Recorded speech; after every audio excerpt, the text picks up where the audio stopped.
Halo Sobat Investor, pada pagi ini pada saat saya recording IHSG sudah menyentuh angka 6.600 yang artinya adalah IHSG sudah hampir mencapai all time high-nya yang terjadi pada 2018.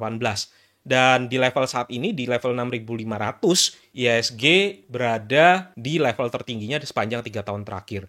Tentu saja investor reksadana saham itu mengalami kenaikan dari aset investasinya yang begitu pesat ya. Ini memunculkan pertanyaan-pertanyaan kepada sobat investor sekalian ya. Ketika reksadana saham naik, investor harus bagaimana? Padahal beberapa bulan yang lalu, investor juga sedang bingung nih. Pada saat reksadana turun, investor harus bagaimana? Susah ya sebagai investor ya. Turun bingung, naik juga bingung. Nah, untuk itulah saya akan mencoba untuk men-sharingkan apa pendapat saya dan bagaimana seorang investor reksadana harus bersikap ketika pasar saham sedang mengalami kenaikan.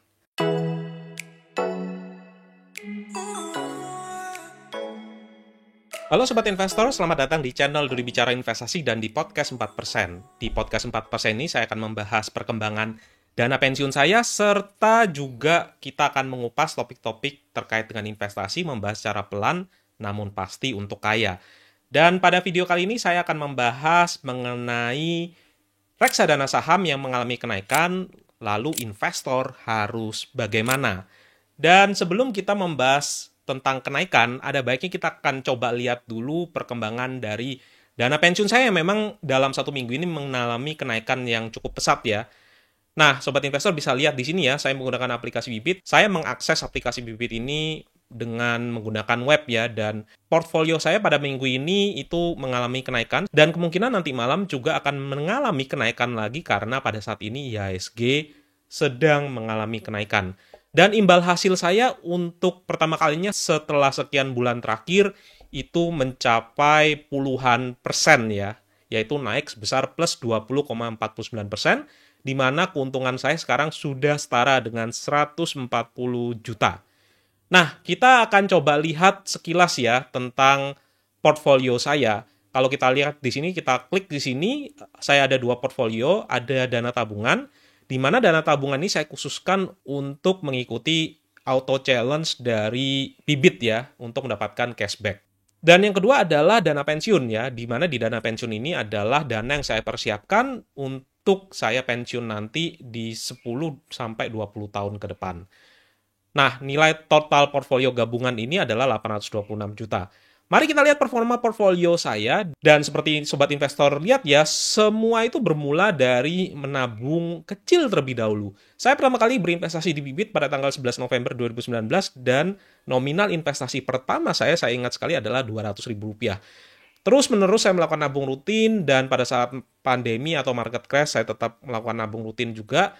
Dan pernah pada saat itu investasi saya sudah menyentuh angka 700 juta, tapi turun sampai ke 640 juta ya, jadi turun sekitar 60-70 juta. Tapi apa yang saya lakukan, saya tetap nabung rutin terus, dan sampai sekarang ketika perlahan-lahan perekonomian Indonesia sudah mulai membaik dan IHSG juga sudah mulai pulih, portfolio saya saat ini sudah menyentuh angka 820 juta. Dan saya yakin untuk kedepannya investasi dana pensiun saya ini akan tetap meningkat. Nah, alokasi saya bagaimana? Apabila sobat investor lihat di sini, alokasi saya itu adalah 80% ada di pasar saham, 20% di obligasi, dan 0% ada di reksadana pasar uang ya.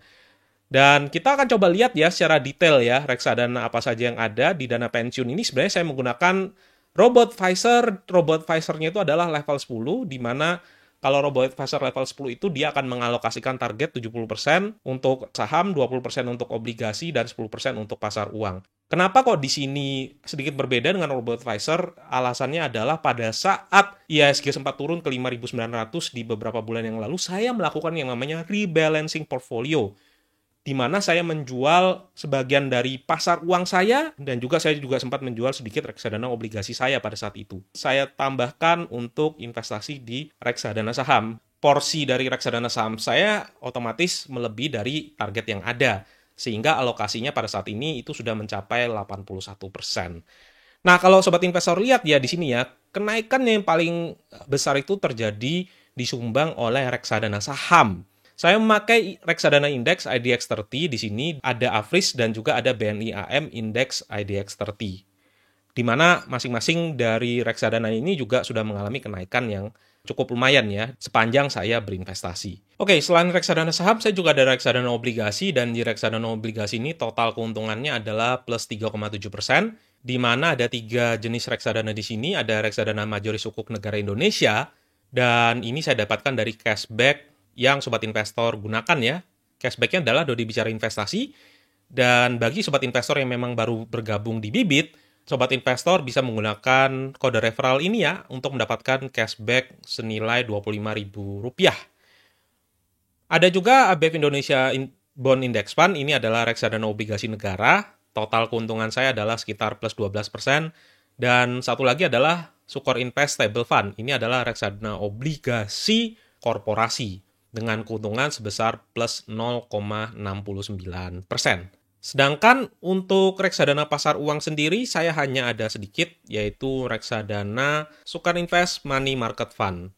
Nah, sebenarnya apa sih yang menyebabkan terjadinya kenaikan yang cukup pesat? Kalau seandainya kita lihat di sini, posisi dari IHSG sekarang itu adalah 6.516, dan apabila sobat investor lihat, pada pagi hari tadi, itu sudah sempat mencapai 6.600 ya. Jadi 6.600 kalau kita perpanjang investasinya, all time high kita itu berada di 26 Januari 2018 di 6.660.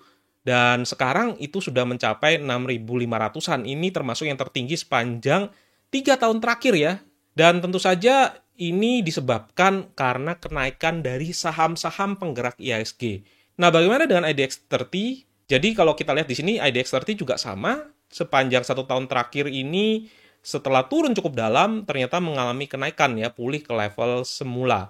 Bisa lihat di sini ada saham Bank BCA, di mana pada saham Bank BCA ini sudah naik sebesar 15% sepanjang 1 bulan terakhir. Kemudian ada juga saham Bank BRI. Saham Bank BRI ini juga naik 15% sepanjang 1 bulan terakhir. Ada Unilever yang naiknya cukup pesat, 22%, Astra naik 12%, Bank Mandiri naik 14%, dan Telkom naik 12%. Tentunya ketika perusahaan-perusahaan besar ini mengalami kenaikan, otomatis IHSG dan IDX 30 juga mengalami kenaikan. Nah, pertanyaannya adalah apa yang harus dilakukan ya? Apakah kita harus menjual reksadana saham kita ataukah kita terus saja investasi? Untuk menjawab pertanyaan ini, saya akan kembalikan ke Robo Advisor ya. Saya akan coba menjelaskan kepada sobat investor sekalian, ketika kita berinvestasi reksadana, sebaiknya kita memakai yang namanya Robo Advisor. Di sini saya memakai Robo Advisor level 10, yaitu investor agresif, di mana di sini alokasikan reksadana sahamnya 70%, reksadana obligasi 20%, dan reksadana pasar uang 10%. Ketika sobat investor punya dana baru, beli saja sesuai dengan apa yang ada di Robo Advisor. Saya ambil contoh, misalnya saya ingin investasi dengan nilai sebesar 10 juta rupiah. Nah, karena bobot saya di reksadana saham tadi sudah 80%, sudah melebihi dari target, otomatis Robo Advisor secara otomatis akan mengarahkan pembelian kita ke non-reksadana saham. Ketika reksadana saham kita mengalami kenaikan, dan itu pasti akan melebihi dari target, dan Robo akan menyesuaikan, akan membelikan ke reksadana non-saham. Begitu pula sebaliknya, ketika reksadana saham sedang mengalami penurunan sehingga di bawah target, maka Robo Advisor akan memperbanyak kita untuk membeli reksadana saham. Jadi sebenarnya cukup simpel kan, kita tidak perlu lagi pusing-pusing harus seperti apa. Ketika nanti ditanya, apakah saya akan tetap membeli reksadana saham? Jawaban saya adalah saya akan menggunakan bantuan dari Robo Advisor. Kalau dirasa portfolio reksadana saham saya terlalu tinggi karena memang harga saham sedang naik, otomatis akan dibelikan ke reksadana yang non-saham oleh si Robo Advisor. Tentu saja apabila sobat investor ingin berinvestasi dalam jangka waktu yang sangat pendek, misalnya 1-3 tahun, investasi di reksadana saham ini sebenarnya sudah tidak cocok bagi sobat investor ya. Karena satu, memang reksadana saham tidak menjamin dalam 3 tahun, apalagi ketika IHSG ini sudah sangat tinggi, itu akan mengalami keuntungan. Nah, ini beda apabila sobat investor ingin berinvestasi dalam jangka waktu lebih dari 10 tahun atau bahkan 20 tahun. Seperti saya ingin berinvestasi di dana pensiun, dan investasi saya ini saya usahakan tidak akan tarik sebelum nanti saya pensiun atau sudah mencapai target dari dana pensiun. Nah, otomatis investasi reksadana saham walaupun pada saat ini mengalami nilai yang sangat tinggi, tetap masih bisa untuk terus compounding investasinya kita. Nah, mengapa ketika kita berinvestasi untuk lebih dari 10 tahun hal itu tidak menjadi masalah untuk tetap berinvestasi reksadana saham? Jawabannya adalah coba sobat investor bayangkan ya ketika sobat investor investasi di 506 gitu ya di IHSG di 2002. Kemudian yang terjadi adalah mengalami penurunan dari 543 gitu ya, mengalami penurunan dan penurunannya itu ternyata 20% ya dalam 1 tahun setelah sobat investor investasi. Apakah sobat investor harus panik? Ya juga tidak ya, karena bisa jadi dananya itu ditarik di tahun 2022, di mana pada saat tahun 2022 IHSG kita sudah mencapai nilai 6.500. Jadi ketika sobat investor mendapatkan di harga 400, 300, 500 atau bahkan even 600, hal itu semua tidak ada artinya selisih 10-20% karena return yang akan kita dapatkan di 10-20 tahun lagi itu sangat amat besar sekali. Dan jauh lebih penting bagi kita untuk tetap berinvestasi daripada kita tunda-tunda investasi kita dan pada akhirnya malah kita tidak merasakan efek dari compounding dari pasar saham itu sendiri. Oke sobat investor, tapi tentu saja ketika kita memutuskan untuk investasi di reksadana saham pada saat ini, sobat investor harus bisa berdamai dengan yang namanya penurunan. Pada Januari 2021, portfolio reksadana saham saya itu sudah cukup tinggi dan ternyata mengalami yang namanya penurunan. Saya tidak berusaha untuk menjual reksadana saham saya ketika IHSG tinggi karena akan sangat susah bagi saya untuk bisa timing the market. Bagaimana kalau seandainya saya jual, ternyata harga sahamnya kembali naik dan saya kehilangan kesempatan emas untuk berinvestasi di instrumen investasi yang tingkat compoundingnya cukup tinggi.